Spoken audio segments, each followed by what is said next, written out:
Thank you. Thank you for that amazing introduction, Sam. Um, this is new. I haven't done something quite like this before, so I'm excited to figure this out together. I was so excited when I got contacted by the Allen Museum to have this opportunity, selfishly because I do primarily work on social media. So it's on TikTok and Patreon and Instagram, and the pace at which it moves is just so quick. Like you can never really satisfy that beast. Like as much art as you make, as much as you give it, it always wants more. And so that's been really exciting as an artist to have that constant pressure.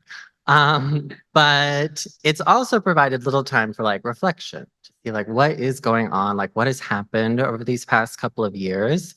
So I saw this talk as like an opportunity to really like take a pause, examine what I've learned since the COVID pandemic started, because that really created this shift of me working on social media.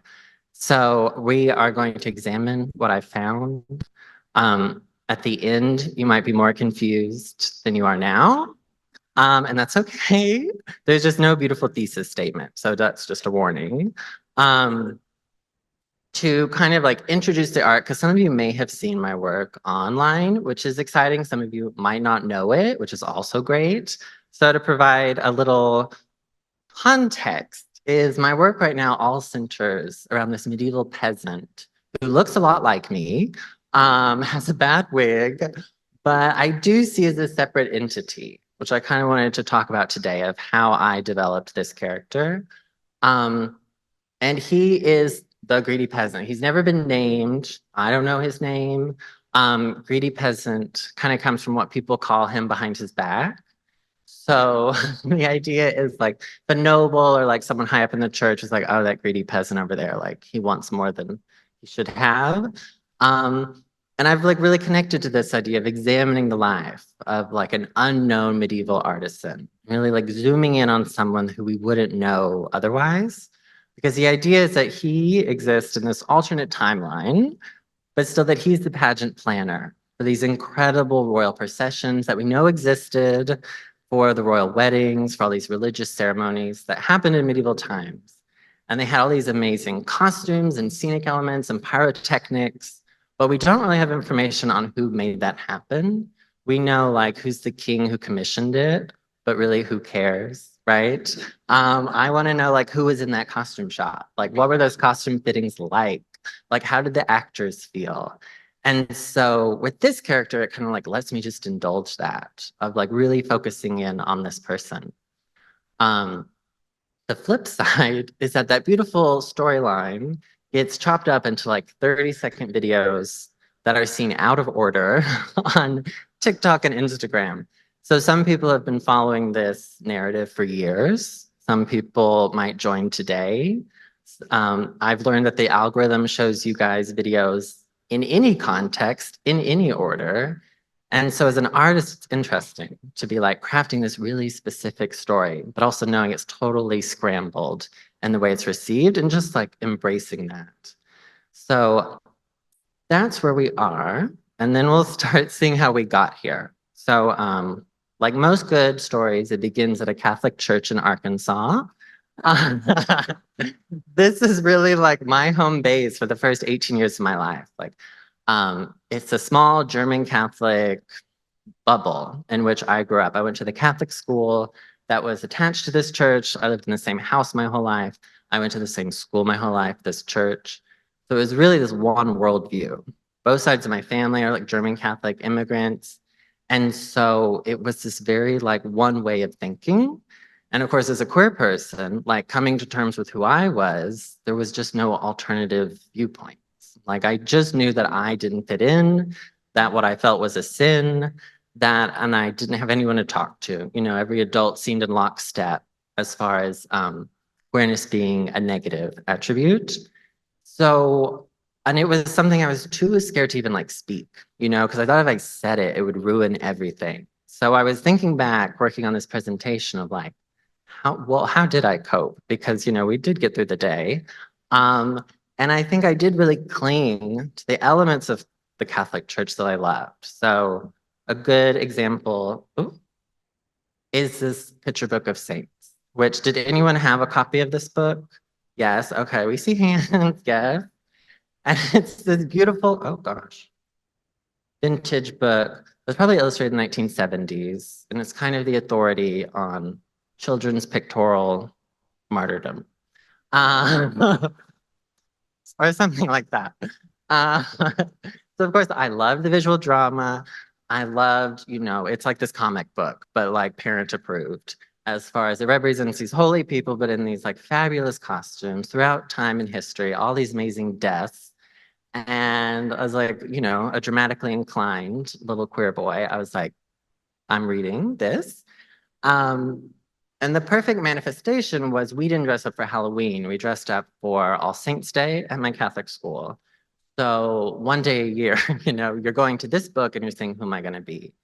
So Saint Sebastian, who we've already talked about, is this like incredible queer icon, especially the version that's here at the Allen, which does have tassels on a drawstring on his briefs there. So you can see that in person after my talk. But my first version was watching my older brother walk into school dressed as Saint Sebastian. And my mom had made him this like burlap poncho, and she had gotten arrows and broken them in half and then hot glued the ends sticking out. So it was, he was being killed in real time. But I just remember being like the little brother following him and being like, this is incredible. Like, we would wear, polo shirts and shorts every day to school. And then suddenly he's this like incredible new silhouette with all of these points sticking out. He's also in the throes of death. He's also going to like fourth grade. And I was like, this is incredible. So I think that feeling was something I held on to. I also wanted to talk about, this is so indulgent, but I remember my friend Emily sitting in the desk next to me, and she's Mary, and I noticed she's holding an orb, and I was like, I get the reference. You're this Mary. And I was like, that's the most fabulous thing I've ever seen. We're in second grade. What are you going to do with this orb during math class? Like, we get to operate in this world where we just have accessories that are just ornamental. Like, I was into it. So working on this presentation, I'm like, I think that's really where my love of costume design came from. And I followed that career. This is me at the Texas Shakespeare Festival costume shop. The other faces have been blurred for protection. But I, really followed this career pathline of wanting to be a costume designer. And went to grad school for it, undergrad, worked for summers at opera festivals and Shakespeare festivals. But I also wanted to say that part of it was just the feeling of being in a space like this. Like, I do remember the first time entering a costume shop and being like, oh, I think like I'm being perceived differently. Like they were just letting me exist in a way that when I was in Catholic school or in church, it was like a lot of like, oh, are people seeing that I'm gay and I'm not hiding it well enough? Am I doing something that I don't understand that's going to upset someone because they don't inherently like gay people? Whereas in these settings, I wasn't a great sewer, but everyone treated me in this way that made me feel so just like comfortable. And I think like as much as I liked costume design, I also just loved being in a space where it was like, oh, I can just kind of breathe. So I think that was good and bad because I followed this career path through grad school and then graduated. Was like, I don't think I want to be a costume designer. This is crazy. Um, because it is such really difficult work. It's like if you don't have the connections, if you don't have the family support, if you didn't go to the right school, it's a very underpaid, undervalued career path that's really hard to maintain.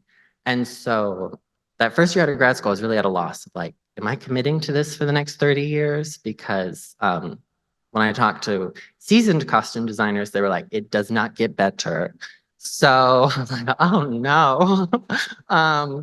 So luckily, I was very fortunate to connect with Robin Frohart, who's an amazing theater artist and designer. And she was working with like her own rule book. Like I was trained in this very traditional way of making theater, where it's like the director really dictates, the artistic director, the playwright, control the art you're making and the costume designer is sometimes in reaction to these other hierarchies. But working for Robin, she's like, no, like she was the director, she was the playwright, she was the designer. She was creating this incredible piece of work in a way that I didn't know was allowed.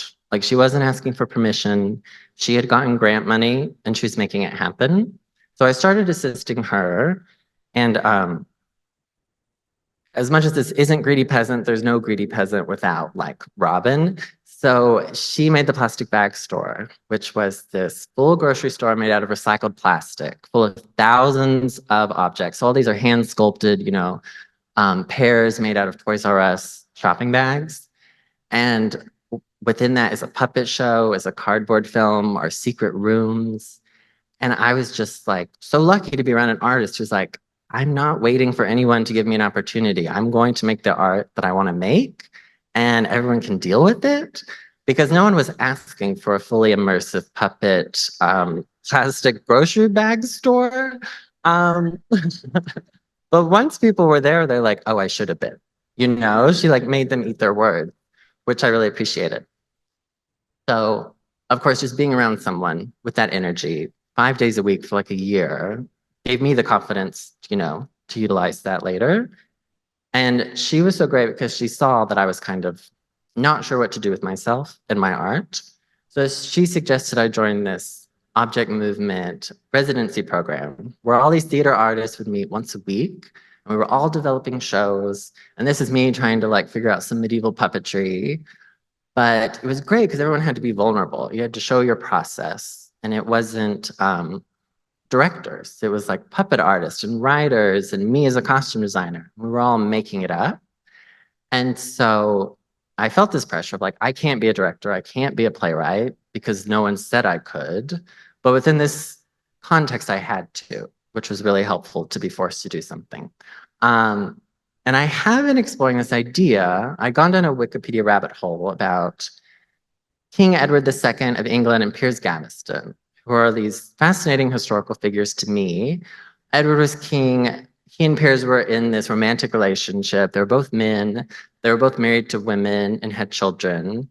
So our modern labels, queerness, don't really apply to them in the way that they do in present day. But as I was reading about them, I was just like, they're so messy. Like, they were just so complicated and flawed and seemed to be funny and human.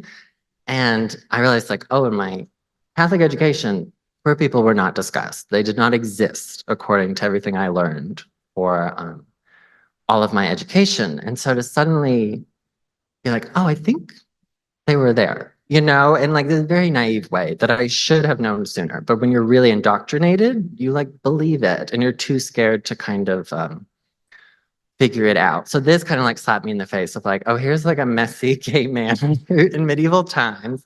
Mainly it's that Piers got exiled like 3 times from England. And one time was for giving everyone nicknames at court. And I was like, that is relatable.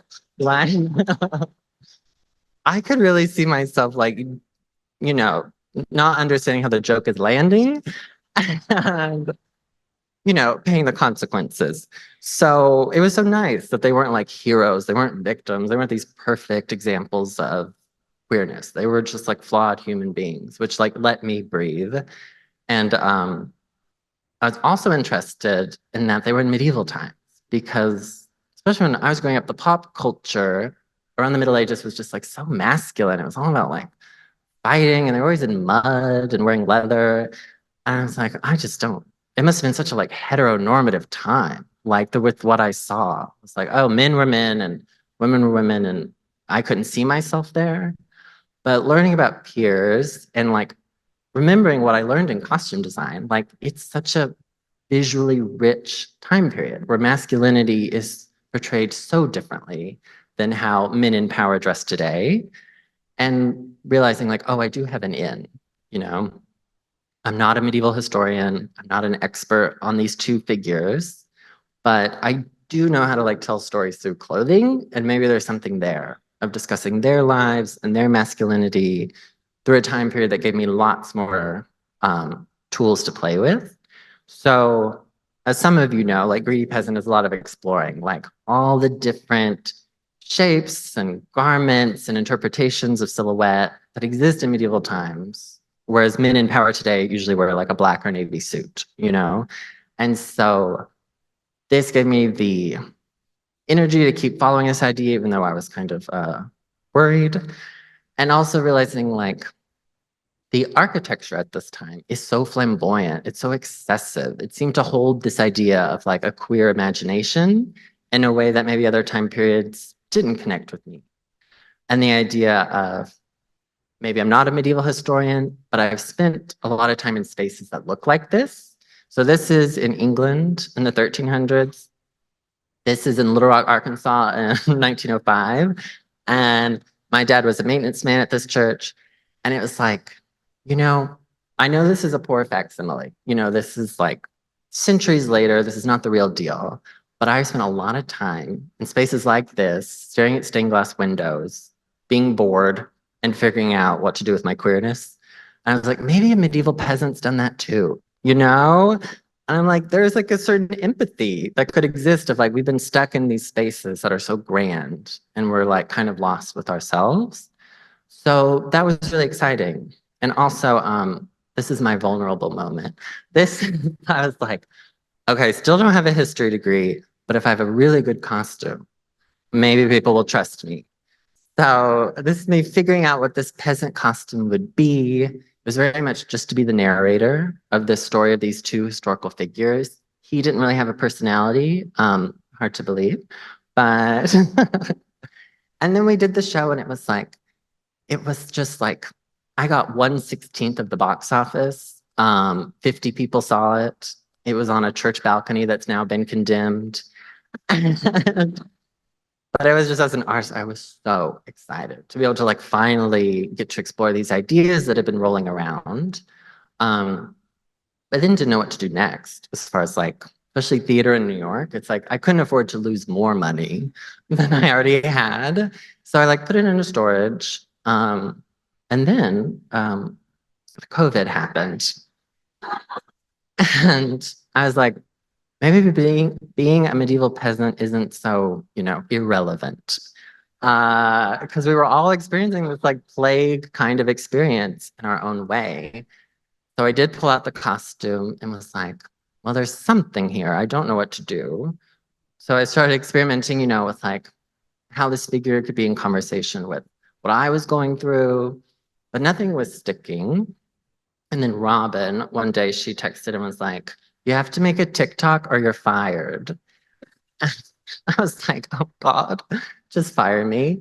Because, you know, this was like, you know, TikTok like really exploded during COVID because so many of us who weren't on the app then got on it. But I was still avoiding it. And I felt like I just can't be humiliated again. You know, this is not attractive, but I need the job.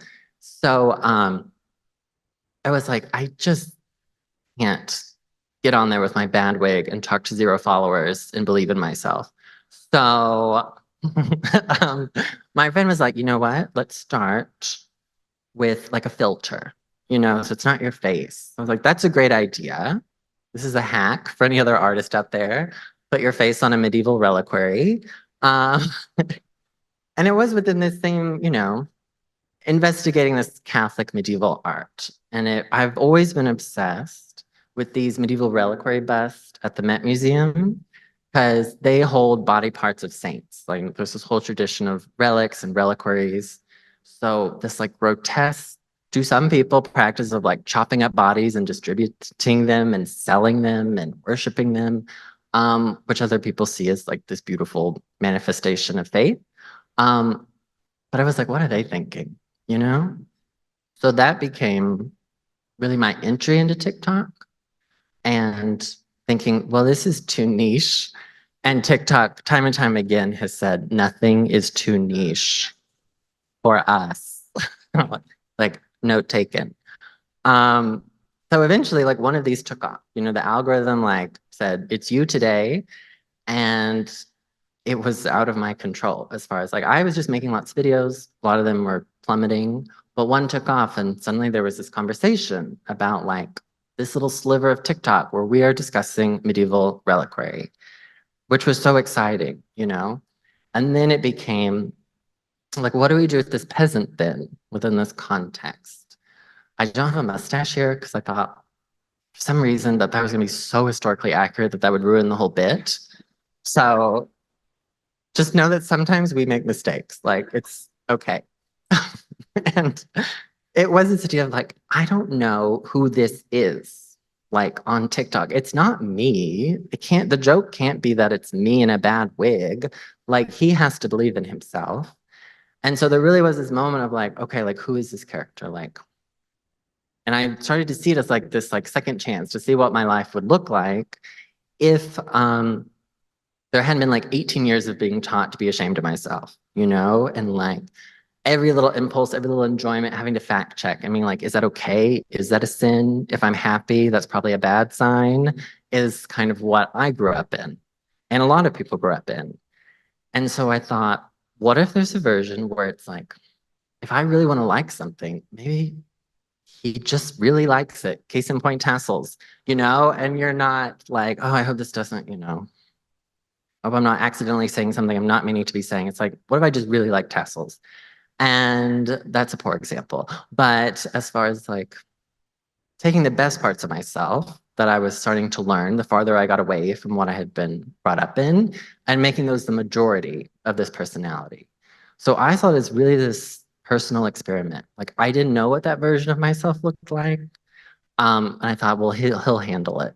So that was like very much that divide I had to create to get the confidence to like just be putting out things for strangers to comment on. Like there was no way I could handle it. So I just wanted to be honest about that.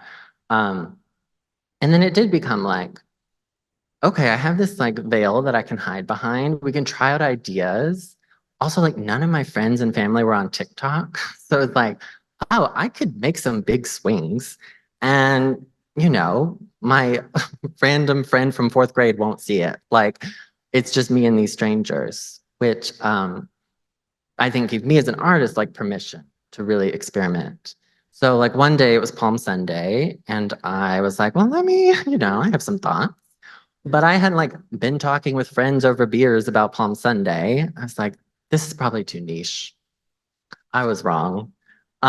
This is like the top video, which may have made my career, um, was just like me remembering what it was like to be a kid fidgeting with a palm. And then suddenly it became this conversation of everyone sharing their experiences and being like, oh, yes, my kids act just like that, or I was like that, or this is what we do in Ireland on this day. This is what we do in Germany.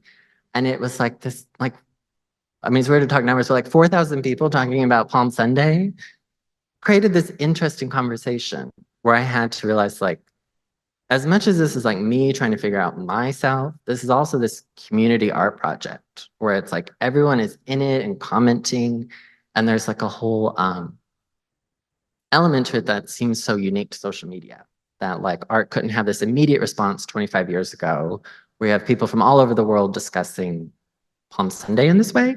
And I make it a point to never respond to comments because the joke at the beginning was that the peasant didn't know there was a comment section.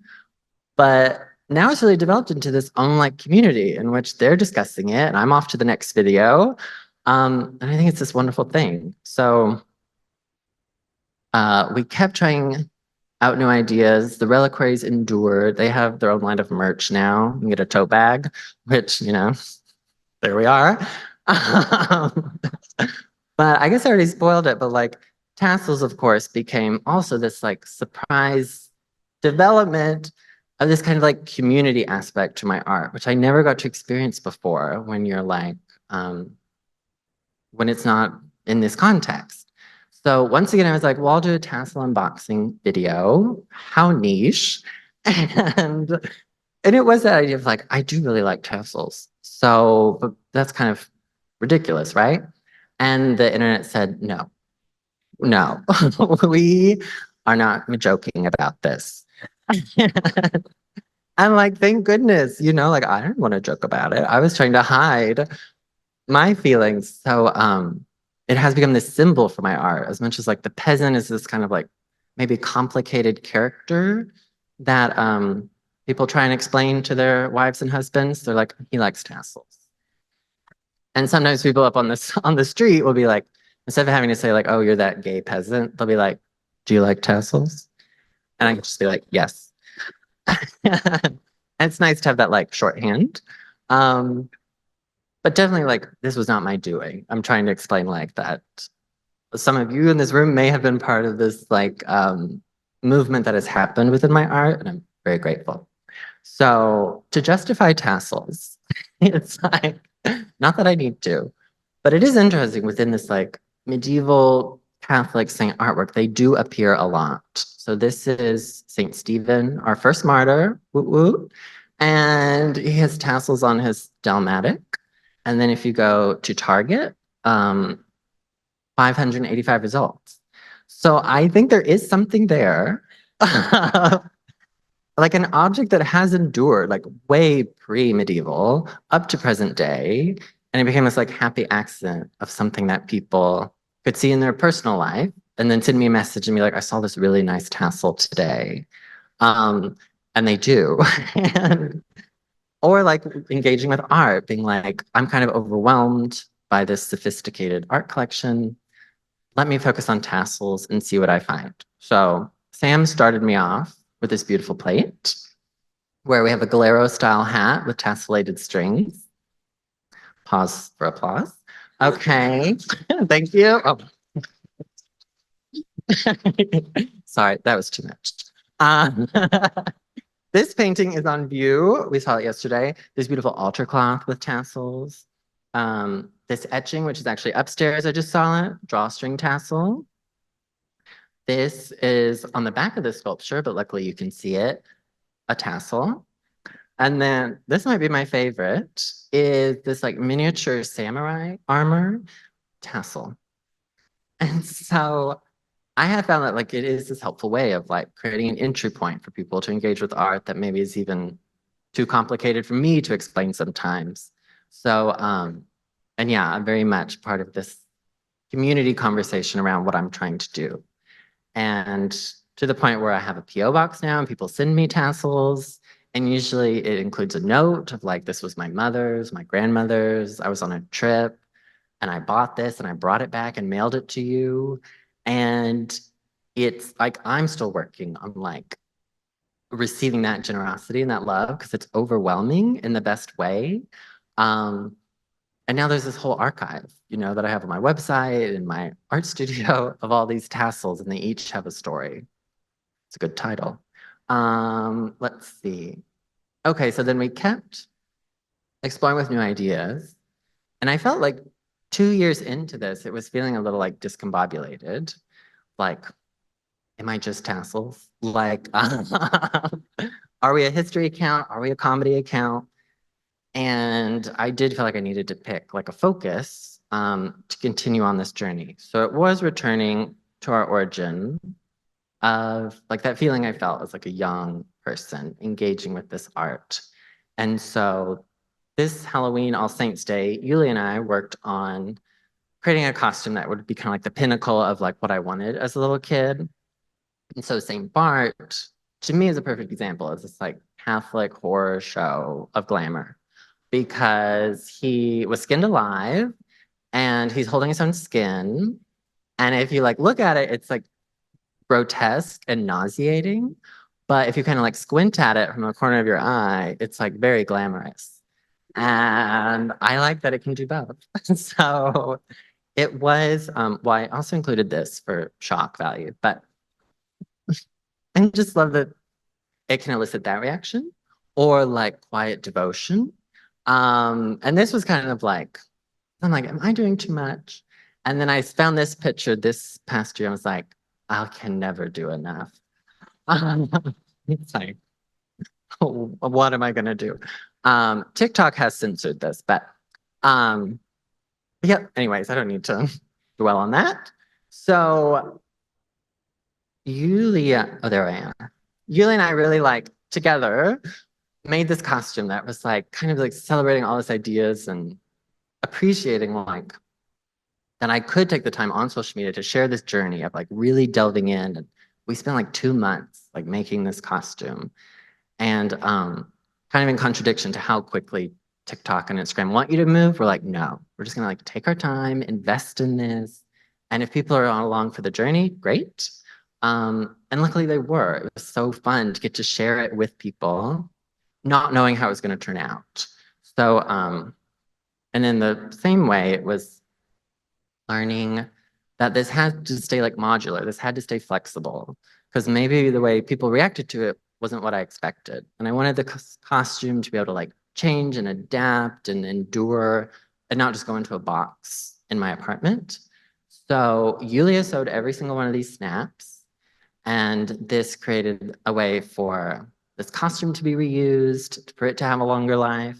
So all those snaps get these blood beads, which Yulia made, but they could also have these gold floral moments onto it to be like an Oscars moment. I didn't attend, but it was really like just this idea of like, would it work to really do snaps?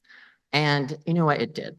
So now we will talk about the same snack system, which is this idea of like, it can't just be about me making fabulous costumes for myself, because that really doesn't interest me.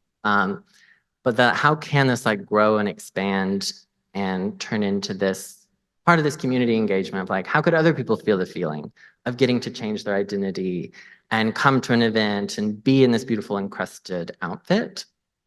And so that's the Saint Snap system. We're going to try an in-person demonstration, and this will conclude our talk, but hold on. So the idea is you come to an event, you're going to be in a pageant, but I don't have time to make 500 beautiful costumes, but maybe you have time to sew a few snaps. And so the idea is, this is really a first time timeshare presentation, but maybe you've come with snaps pre-sewn to your outfit. Maybe I have a bunch of outfits with snaps already on them. Maybe you've been given the assignment of St. Lucie. You go to the St. Lucie station, you get your snap-on eyeballs. That is not a bad idea. Okay? Not wrong.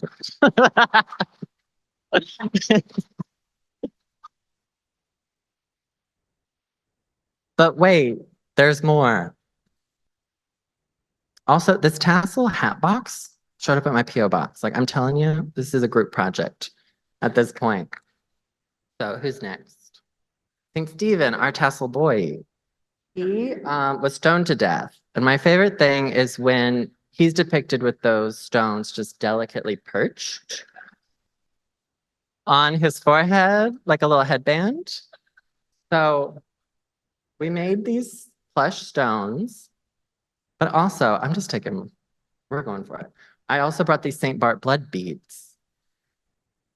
Because sometimes he's depicted with like a little trickle of blood coming down, but he's like very like, handling it. I thought, that's nice, right? Same hat. Can you believe it? That's good. I know. I'm so indulgent. I'm so, oh my.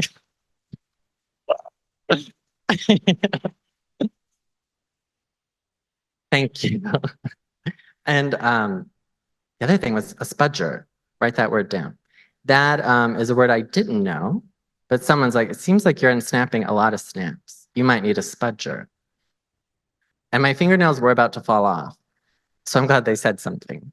But this is like a tool to get into your laptop or your iPhone, and also good for snaps. Let's see.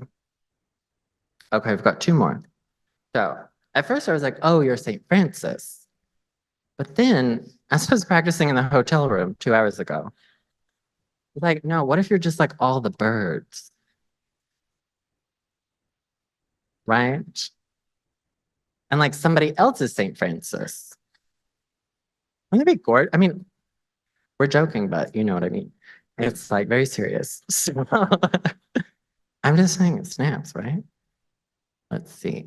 And then, okay, the last one, this narrative is that the peasant is kind of like not exactly the best in the village.